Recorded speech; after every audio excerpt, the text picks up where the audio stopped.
Madam చెప్పండి. జగన్మోహన్ రెడ్డి గారు అంటున్నారు, నేను కనుక వస్తే ఈ పని సంక్షేమ పథకాలు అందించాడు, చంద్రబాబు అబద్ధాలు చెప్పి అధికారంలోకి వచ్చాడు అని చెప్పి అంటున్నారు. అది రివర్స్ చేసిన జగన్మోహన్ రెడ్డి అన్యాయము. మళ్ళా మాటలు వేరే, వాళ్ళ పార్టీ వాళ్ళనే కంట్రోల్లో పెట్టుకోబోతున్నారు నాయకుల్ని. విజయసాయి రెడ్డి మీద ఆడవాళ్ళతో అట్లా వచ్చింది. మళ్ళీ ఇప్పుడు శ్రీనివాసులు అని ఆయన పేరుతో అట్లే వచ్చింది, దువాడ శ్రీనివాసులు. ఇంకా మళ్ళీ ఆయన వాళ్ళ ఇంట్లో సర్దుకోలేడు. ఫస్ట్ అమ్మని సర్దలేదు, చెల్లెల్ని సర్దలేదు. తనే నాయకుడు అంటే ఎవరు నమ్ముతారయ్యా? అది లోకానికి జగమెరిగిన సత్యం. మేము చెప్పేది కదా, ప్రజలు వాళ్ళ నాయకులే చెప్తారు. కాబట్టి చంద్రబాబు నాయుడు అంటే కళ్ళే పోతాయి. ఇప్పుడే ఏదో జబ్బులు రోగాలు ఉన్నాయి జగన్మోహన్ రెడ్డి గారికి, ఇంకా పోతుంది.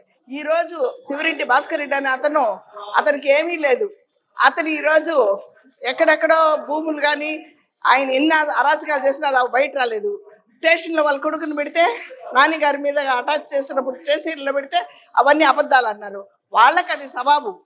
జగన్మోహన్ రెడ్డికి అవి వెన్నతో పెట్టిన విద్య.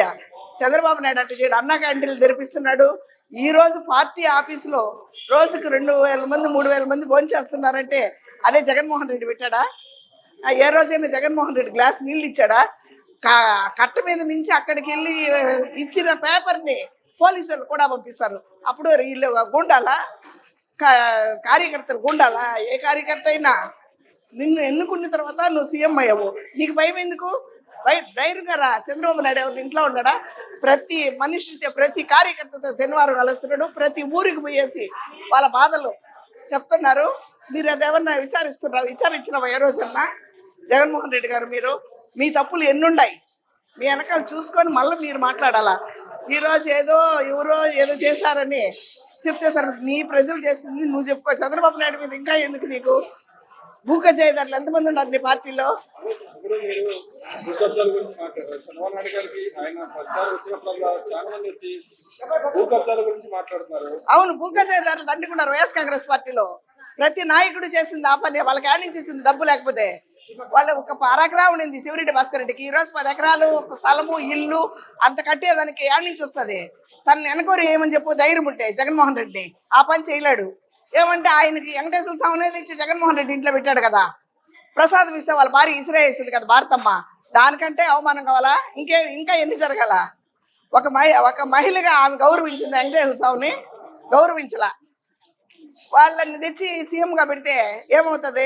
మళ్ళీ అంటే ఇప్పుడు మళ్ళీ రీకౌంట్ కావాలంటే ఆయన గెలిస్తే మాత్రం గెలుపు. ఇప్పుడు చంద్రబాబు నాయుడు 130 సీట్లు గెలిచినాడని ఇప్పుడు మళ్ళీ రీకౌంటా? నీకు బొగుస్తుంటే ఇంకొకసారి గెలుపు చూద్దాం. ప్రజల్లోకి రాను, ఫస్ట్ బతుకుతావేమో. నీ పార్టీ వల్లే చంపేదానికి సిద్ధంగా ఉన్నారు. నీకెందుకయ్యా సెక్యూరిటీ? నువ్వు ధైర్యం అయినాడు కదా, నువ్వు పుల్ అన్నావు కదా, సింహం అన్నావు కదా, మళ్ళీ నీకెందుకయ్యా సెక్యూరిటీ? నేను వస్తాను, నన్ను రమ్మను, నేనుంటా ఆయన సెక్యూరిటీగా కావాలంటే. మగోడైతే ఎప్పుడు అనేది అంతే కదా, ఇంటికి పీకలేరు అనేసి కదా, అందుకే పీకేసినారు. పదవే పీకేస్తున్నారు. ఇంటికి పదవి పీకేస్తున్నాడు. ఈ రోజు మాట్లాడేదానికి అర్హత యాడ్ నుంచి వస్తుంది జగన్మోహన్ రెడ్డి గారికి. ప్రతిపక్ష నేత నీకు మోడీ 11 సీట్లు రాలేదు, నీకు ఎట్టొస్తుంది? నీకు రూల్ తెలియదా? అదే చంద్రబాబు నాయుడు 23 సీట్ల నుంచి నువ్వు అసెంబ్లీకి రావు, నువ్వు తగవు, ఏదేదో మాట్లాడేవి. ఈ రోజు నీకు ఎట్టొస్తుంది? నువ్వు చేసే అరాజకానిక ఇంకా ఏమన్నా చేయాలా? ఇంకా జనాలు చంపాలా? నీకు చంపే బతికే ప్రతి ఒక్కరిని. నీ పార్టీలో ఉండేవాళ్ళంటే ప్రతి ఆడదానికి గర్భం చేసి బిడ్డలు కనేసి పోయేసి వాళ్ళు కోర్టులకు వేస్తున్నారు. దాన్ని కంట్రోల్ చేయ ఫస్ట్. మళ్ళీ ఎందుకు చంద్రబాబు నాయుడు మీద పడుతున్నావు నువ్వు?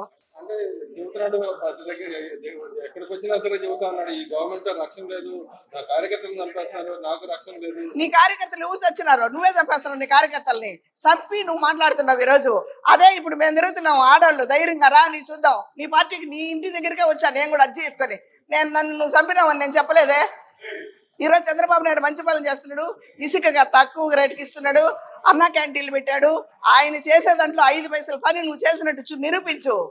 ఏదో బటన్ నొక్కేసిన బటన్ నువ్వు ప్రజల్లోకి వచ్చి ఇచ్చినుంటే నువ్వు ఇచ్చినావు అని చెప్పుకుంటారు. నువ్వు బటన్ నొక్కితే ఆ బటన్ నొప్పుడు నీకే రివర్స్ పడింది. అది నువ్వు ఆలోచించుకోలేదు. అసలు ఏ సీఎం అయినా సచివాలయం తాకట్టు పెడతాడా? నువ్వు మగోడేనా? అసలు పనికి రాని మగోడు కాబట్టి సచివాలయం తాకట్టు పెట్టావు. మళ్ళీ ఇంకేం కోరారా? చెప్పండి అమ్మా. ఇప్పుడు సూపర్ 6 పథకాల కింద మహిళలకు సంబంధించి టీడీపీ గవర్నమెంట్ లో ఉచిత బస్సు కానీ గ్యాస్ సిలిండర్ కానీ ఇవ్వబోతారా? అవి తప్పకుండా నెరవేరుస్తారు. చంద్రబాబు నాయుడు మాట ఇస్తే తన ప్రాణాన్ని అడ్డు పెట్టి చేస్తాడు అనేది మాకందరికి ఆ ధైర్యం ఉంది కాబట్టి మేము ఓట్లేసి గెలిపించుకున్నాం. ఎలా అనిపిస్తుందమ్మా ఇస్తున్నారు పథకాలు రేపు 15వ తారీఖు నుంచి ఇవ్వబోతున్నారు కదా, ఎలా- ఇస్తారు. మళ్ళీగా మీరు చెప్పండి ఎలా ఇస్తారు ఏమనుకుంటున్నారు? ఎట్ట తెచ్చి అప్పులు చేసి ఇస్తున్నాడు ఆయన. ఆయన మాట చెప్పేసిన తర్వాత ఇవ్వకుండా 4000 పెన్షన్ ఆయన మొగతనం చూపించాడు చంద్రబాబు నాయుడు గారు. నువ్వు చూపించావా? 250 రూపాయలు పెంచావు సంవత్సరానికి. నువ్వు కూడా ఈ బుద్ధి చంద్రబాబు నాయుడు మాట్లాడితే మేము వింటావా? మా మందరికి వస్తే మేము పొరక్కడతానే కొడతాం. ఇంక ఇదేంత కాదు. రోజా ఒకప్పుడు చెప్పిందమ్మా సభ్యత సంస్కారాల గురించి చెప్పింది. ఆమె డాన్స్ లేసి ఆమెతో మాకు ఎందుకయ్యా?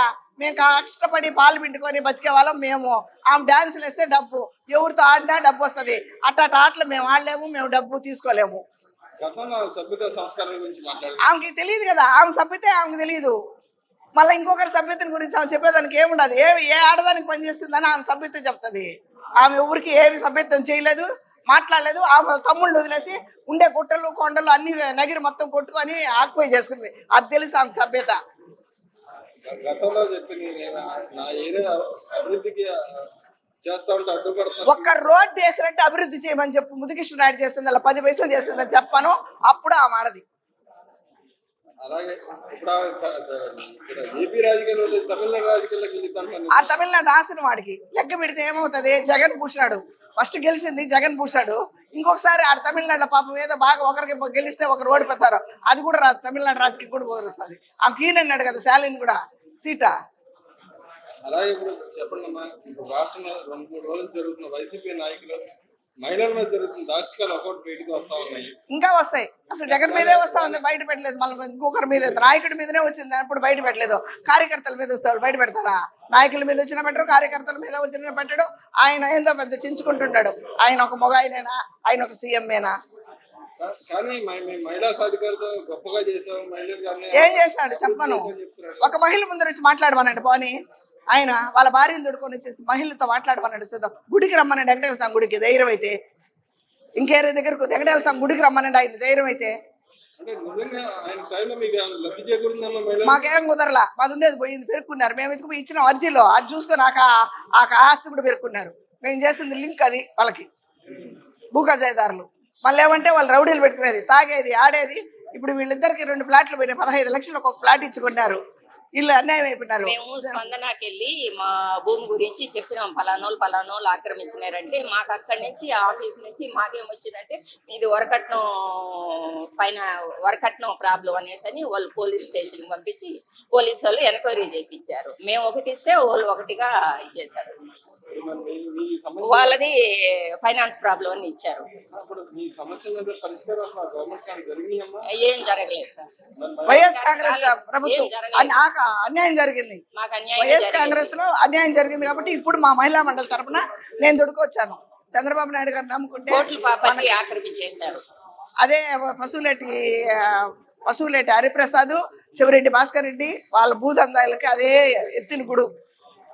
అయితే ఆయన చెవిరెడ్డి భాస్కర్ రెడ్డి గారు అన్నారు, నేను ఎవరికి అన్యాయం చేయలేదు, నేను ఎవరు చేయలేదు. ఎవరికి అన్యాయం ఏంటంటే నేను ఏజెంట్ గా కూర్చున్న తెలుగుదేశం తరఫున ఆడదాన్ని. వాళ్ళ తమ్ముడు వచ్చినాడు, ఆయన రాయే నిన్ను చంపేస్తాను, నువ్వు బయట రాయే, నేను ఇంత పెద్ద రాటు ఎత్తుకొచ్చినాడు. దీనికి ఎంఆర్ఎఫ్ఎల్ సిఐ సాక్షి.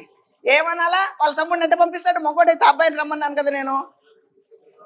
మా ఊర్లో మాది 3 ఎకరాలు పెట్టుకున్నాడు. చెరులో పెట్టుకుని గ్రౌండ్. ఆ అబ్బాయి 1/4 ఎకరా ఎక్కడైనా ఇచ్చాడేమో అడగండి. నిలవే వచ్చింది. ఆయన పెట్టిన వెంకటేశ్వర గుడి కాడికి రమ్మనండి ధైర్యం అయితే. ఏంటి కానీ నీ కొడుకు ఎందుకు వాళ్ళ పదవి నీ తీసుకుని అనుభవించిన నువ్వు వదిలిపారే. నీ కొడుకు ఎందుకు ఊర్లో మగోళ్ళు లేరా? తుడా చైర్మన్ నీకేనా 15 సంవత్సరాలుగా? రాజశేఖర రెడ్డి బతుకున్నప్పటి నుంచి మొన్నటి దాకా తుడా చైర్మన్ మీ ఇంట్లో వాళ్ళే ఉండాలా? ఇంకెవరు కార్యకర్తలు లేరు, ఇంకెవరు నాయకులు లేరా? అప్పుడు మీరు ఎంత తింటా ఉంటే మీకే ఆక్యుపై చేసుకున్నారు తుడా చైర్మన్ గా. ఆయన అంటాడు తలారితో బొట్టు పెడతాడు, వెంకటేశ్వర దండం పెడతాడు, సాయంకాలం చేస్తే ఏదో పనులు. ఎవరికి? ప్రతి ఒక్కరిని ఆడిస్తాడు, నాశనం చేసేస్తాడు. ఇంకేం చేయాలా? ఎందుకు వచ్చింది 40,000 ఓట్లు నానికి? కొట్టారు చెక్కెత్తుకొని. పోనాయనా నువ్వు చేసిన అరాచకం చాలు, నువ్వు బంగాకు అమ్మింది చాలు, నువ్వు ఎర్రచందనం అమ్మింది చాలు, నువ్వు మీ ఇంటికి పోని పంపించారు. ఇప్పుడు మళ్ళా నీకు రాజకీయ పిచ్చిబట్టి అందరు మీ జనాల మీదకి వస్తున్నాడు. ఊర్లో వాళ్ళ తమ్ముడిని ఒకటి వదిలేసినాడు, ఇసుక దందాయి.